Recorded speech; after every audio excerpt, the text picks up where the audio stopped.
much good. He thought he could make a better one, so he did. That was a gentleman called Joseph Cyril Bamford, and I spell out his name because his initials, JCB, became the name of his company. They're now active in 150 plus companies.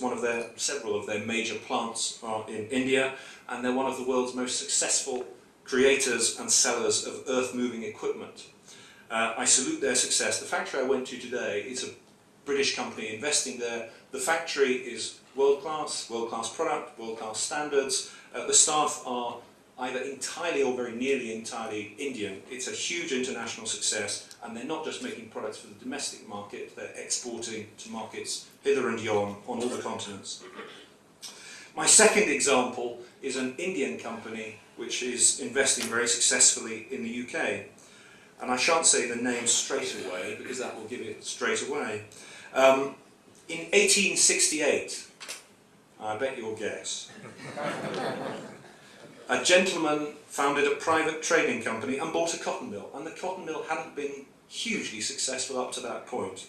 Well, under him and after him his sons, that may give it away, it has become one of the world's most successful groups. I'm talking, of course, about Mr. Jamshedji Tata.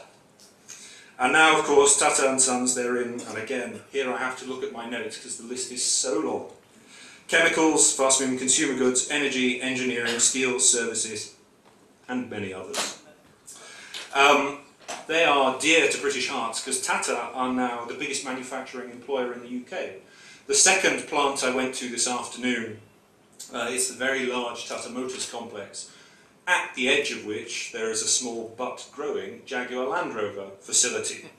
And Jaguar Land Rover was not in the best of health 5 to 10 years ago in the UK. It is now booming. I take particularly pride in that I'm a Brit working in India, and I came here from China because there you have an Indian-owned British company doing very well, selling very good cars to China. What could be better for my thesis? I want to add 2 footnotes, and then I'll wrap up and we'll get on to the substance of the evening. First, I've named big companies because they're brands we all recognise. Most of the companies UKTI, my team, all of us deal with are small companies. That's not bad, that's normal, that's right. Most of the companies in the world are small companies, in every economy in the world. Most of the employment in the world is produced by small companies. The strongest growth prospects are almost always with small companies. So UKTI, we deal with companies small and large. If you run a small company, great, it might be a big company tomorrow. I occasionally tease my staff, and the Brits I have to explain the history to. My Indian colleagues occasionally look a bit puzzled at me. Imagine Mr. Tata founded his company in 1868.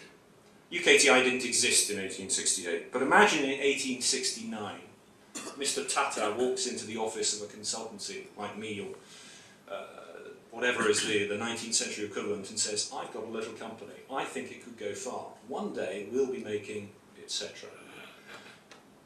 I'm virtually certain the consultant would have looked at him and said, okay, you've got some dreams. Believe. I want to encourage you in your tenacity. Last, let me return to one other point I wanted was to make about mentoring. Mentoring is highly valuable. I probably have very little advice I could offer to someone running a business. I have a lot of advice I give to colleagues about management and leadership. I have benefited from, I can't really count anymore how many mentors I've had in my career. And I'm certainly well beyond double figures of the number of people I've mentored. It's a huge way of learning. Just as you said a moment ago, occasionally a leader says, right, this monkey's on your back now. From mentoring, you must take whatever you as an individual find inspirational. I've had mentors who said completely inconsistent things. Equally, I've benefited and learned from every single one of them. And I know as I pass on advice to mentees, some of them are probably thinking, he's away with the birds, that's rubbish. But if I've added some points that add value, that's it. That's what comes from it. So, on behalf of UKTI, let me repeat how proud we are to be associated with tonight's event, how much I support what you're doing and want to encourage all of you entrepreneurs in the room towards the success of your ventures. And last, when you come to go global, as I'm sure in time you will, because it makes your company stronger and gives you greater prospects, think of us, think of the UK. Thank you. We would like you to help us recognize and felicitate the mentors that were part of the Nurture program. There were 8 mentors in the Nurture program. I will call out their names in alphabetical order. Advait Kurlekar is not here, he's traveling. The next one is Ajay Bhagwat.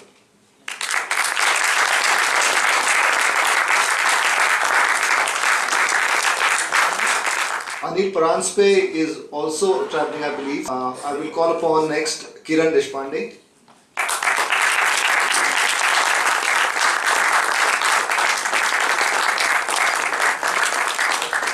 Ravi Nigam.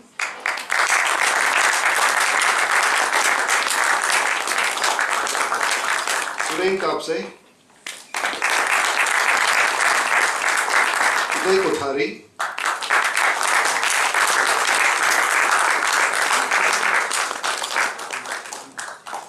And if there's one left over, I think I'll take it.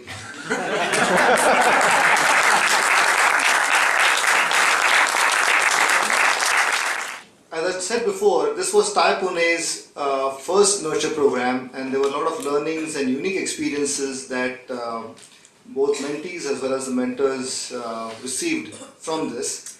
And to share his thoughts on and speak on behalf of all the mentors will be Kiran Deshpande. Kiran is the founder of Airtight Networks, a wireless security company, and he's had a distinguished track record in business. He was earlier the CEO of Mahindra British Telecom, and so I invite Kiran on stage to share his thoughts on behalf of all the mentors. I had a USB stick and a little piece of paper, so I thought I'll just use the piece of paper rather than show you some slides. James' stories, I thought I'd share something from my side. My neighbor, who's a potential TiE charter member, and which will get him one day, runs a company that does a lot of business intelligence for defense contractors, and British Aerospace is one of his customers.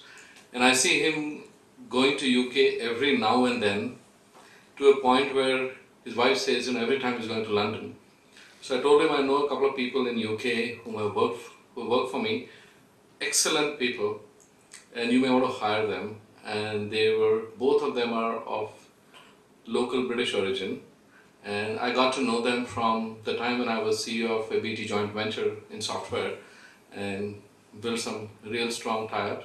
So Pune company, building a global business, hiring folks in different parts of the world, in UK, reference from India, so it's really a global world, and that's the best part of it.